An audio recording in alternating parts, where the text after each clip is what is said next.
Cycle में घर घर च्यवनप्राश बेचने वाला दुबला पतला लड़का आज भारत ही नहीं दुनिया के कई देशों में लोगों को योग सिखा रहा है।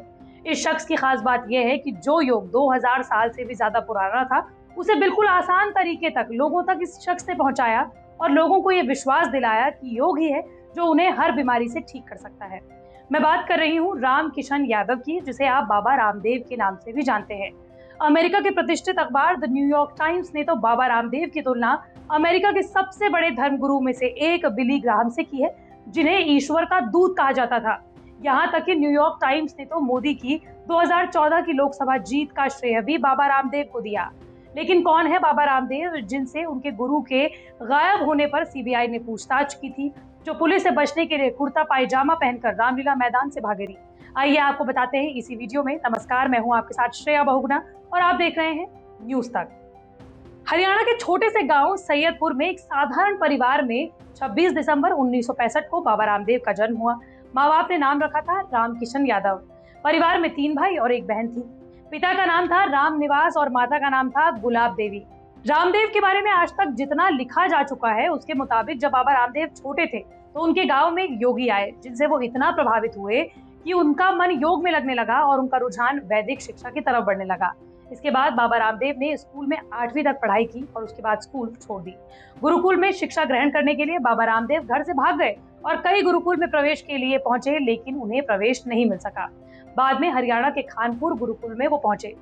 दरअसल हरियाणा का ये गुरुकुल बाबा रामदेव के लिए एक टर्निंग पॉइंट साबित हुआ, क्योंकि उनको यहाँ पर मिले उनके दोस्त बालकृष्ण, जो नेपाली परिवार से आते थे। दोनों की गुरुकुल में मुलाकात हुई और अब तक का सफर दोनों साथ ही काट रहे हैं। 2006 में पतंजलि आयुर्वेद की स्थापना करने के बाद अब 98.5 हिस्सा बालकृष्ण का ही है।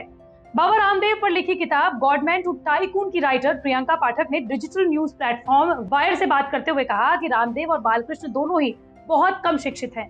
जिसमें बालकृष्ण के खिलाफ तो सीबीआई के फर्जी डिग्री के लिए केस भी हो चुका है, लेकिन हरिद्वार से विद्वान करमवीर ने उन्हें दिशा दिखाई, उन्हें साथ लाए और उन्हें स्थापित करने के लिए अपने संपर्कों का इस्तेमाल भी किया।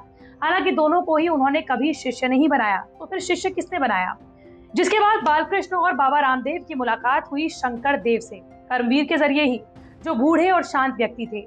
इनके पास ही बाबा रामदेव और बालकृष्ण ने दीक्षा हासिल की और इसके बाद ही बाबा रामदेव ने अपना नाम भी बदल दिया। कहा जाता है कि शंकर देव के आश्रम में एक बड़ा फलों का बाग था, जो उन्हें उनके गुरु से विरासत में मिला था। शंकर देव गुरु शिष्य परंपरा को जिंदा रखने के पक्ष में थे। फिर इन सब ने साथ मिलकर 1995 में दिव्य योग मंदिर ट्रस्ट बनाया। फिर शंकर देव को स्पाइनल ट्यूबरक्लोसिस यानी कि टीबी हो गया। 2007 की एक सुबह वो रहस्यमयी चिट्ठी, जो जवाब से ज्यादा सवाल उठाती थी, उसे छोड़कर चले गए और फिर कभी नहीं मिले। इसी सिलसिले में 2013 में सीबीआई ने बाबा रामदेव से पूछताछ भी की थी। 2003 में टीवी पर योग शिविर लगाकर बाबा रामदेव रातों रात योग गुरु बन गए। बाबा रामदेव से योग सीखने वालों में अभिनेता अमिताभ बच्चन और अभिनेत्री शिल्पा शेट्टी भी शामिल रहे हैं। सिर्फ यही नहीं, बाबा रामदेव ने पहली बार उत्तर प्रदेश के देवबंद में मुस्लिम समुदाय को भी योग के कई फायदे बताते हुए संबोधित किया। लेकिन बाबा रामदेव की महत्वाकांक्षा सिर्फ योग तक सीमित नहीं थी। 2010 में काले धन और भ्रष्टाचार को लेकर बाबा रामदेव ने भारत स्वाभिमान अभियान शुरू किया था, जिसमें वो दिल्ली समेत भारत के अलग अलग शहरों में आंदोलन चला रहे थे। इसी दौरान उन्होंने एक राजनीतिक पार्टी बनाने का ऐलान भी किया, जिसके बारे में खुद बाबा रामदेव ने घोषणा की थी। इस पार्टी के बारे में उन्होंने कहा था कि 2014 के लोकसभा चुनावों में अपनी पार्टी के कैंडिडेट भी वो मैदान में उतारेंगे, लेकिन बाद में उन्होंने अपने कदम पीछे ले लिए। 2011 में देश के सबसे बड़े भ्रष्टाचार विरोधी आंदोलन, जिसका नेतृत्व अन्ना हजारे कर रहे थे, उसके साथ भी बाबा रामदेव जुड़े। सरकार पर दबाव डालने के लिए उन्होंने 4 जून 2011 को रामलीला ग्राउंड पर अनशन की शुरुआत की। उन्होंने काला धन को भारत लाने पर जोर दिया, तो सरकार ने उन्हें खुश करने के लिए भ्रष्टाचार रोकने के सुझाव देने वाली समिति का सदस्य भी बना दिया। हालांकि इसी दौरान बाबा रामदेव और उनके समर्थकों पर पुलिस ने बड़ी कार्रवाई कर दी और पुलिस से बचने के लिए वो महिला का कुर्ता पायजामा पहनकर दिल्ली के रामलीला मैदान से भाग खड़े हुए। पुलिस की इस कार्रवाई में बहुत सारे लोग घायल हुए, जिनमें से एक महिला की मौत हुई थी। हालांकि इन सबके बीच बाबा रामदेव राजनीति में भी सक्रिय रहे। 2014 के लोकसभा चुनावों में बीजेपी और प्रधानमंत्री नरेंद्र मोदी का उन्होंने जबरदस्त समर्थन किया और चुनाव प्रचार भी किया। सिर्फ यही नहीं, जब बीजेपी को तगड़ा मैंडेट मिला उसके बाद बाबा रामदेव ने दिल्ली से हरिद्वार एक विजय रैली भी निकाली। योग गुरु रामदेव और उनकी एफएमसीजी कंपनी पतंजलि की कहानी 21वीं सदी के भारत में बिजनेस ग्रोथ की दिलचस्प कहानियों में से एक रही है। लेकिन रामदेव की कहानी दूसरी कारोबारी सफलता की कहानियों से इस मायने में अलग है क्योंकि उन्होंने अपना कारोबारी साम्राज्य बढ़ाने के लिए जिस तरह से राजनीति का इस्तेमाल किया वो कम देखने को मिलता है।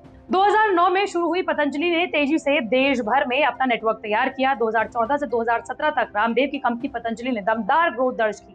फाइनेंशियल ईयर 2015 और 2016 में तो पतंजलि ने 100% ग्रोथ दर्ज की। भारत के एफएमसीजी सेक्टर में कारोबार करने वाली सारी मल्टीनेशनल कंपनियों को पतंजलि ने धूल चटा दी। लोगों में भी पतंजलि के प्रोडक्ट को लेकर गजब का उत्साह देखने को मिला। बाबा रामदेव की कंपनियां पतंजलि आयुर्वेद और रुचि सोयो दोनों का टर्नओवर 25,000 करोड़ रुपए है। वित्तीय वर्ष 2019-20 में पतंजलि की आमदनी बीते साल से 5.9% बढ़कर 9,000 करोड़ रुपए के करीब पहुंच गई। बिजनेस इंटेलिजेंस प्लेटफॉर्म के आंकड़ों के मुताबिक पतंजलि आयुर्वेद का वित्तीय वर्ष 2019-20 में मुनाफा 21% से बढ़कर 425 करोड़ रुपए रहा। वित्तीय वर्ष 2018-19 में कुल मुनाफा था 349 करोड़ रुपए। यहाँ तक कि बाबा रामदेव तो कैंसर, एचआईवी और होमोसेक्सुअलिटी की दवा को भी बनाना चाहते हैं।